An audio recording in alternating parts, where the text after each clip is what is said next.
दोस्तों भोजपुरी में दो फिल्मों का ट्रेलर आया है दोस्तों। एक है पावर स्टार पवन सिंह का स्वाभिमान का ट्रेलर है दोस्तों।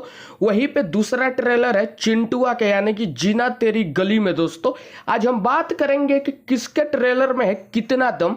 पावर स्टार पवन सिंह बाजी मार रहे हैं या चिंटुआ बाजी मार रहे हैं। दोस्तों मैं दोनों ही ट्रेलर को देखा दोस्तों। मुझे ज्यादातर पसंद आया पावर स्टार पवन सिंह का हमार स्वाभिमान का ट्रेलर दोस्तों। उसमें बहुत ही जबरदस्त एक्शन है और उतना ही खतरनाक डायलॉग बाजी है दोस्तों, और उससे बढ़िया स्टोरी दिखाया गया है ट्रेलर में। अब फिल्म आने के बाद पता चलेगा कि फिल्म कैसी है, लेकिन ट्रेलर के हिसाब से देखा जाए तो स्वाभिमान बहुत ही बेस्ट मूवी है। वहीं पे जीना तेरी गली में 2 का भी मैं ट्रेलर देखा दोस्तों।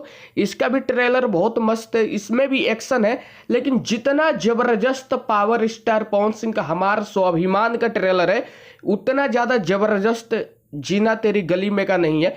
बात बाकी चिंटू भी बहुत अच्छे एक्टर है, इनकी भी फिल्में बहुत कमाल की होती है, लेकिन दोस्तों पावर स्टार पवन सिंह के हमार स्वाभिमान के मुकाबले इनका ट्रेलर में उतना ज्यादा मजा नहीं आया जितना मजा पावर स्टार पवन सिंह के हमार स्वाभिमान में आया।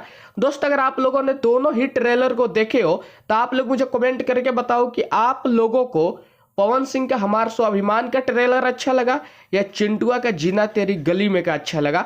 दोस्त अगर आप लोगों को मेरी वीडियो अच्छी लगती है तो मेरे लाल वाले बटन को दबा के चैनल को सब्सक्राइब कर दो।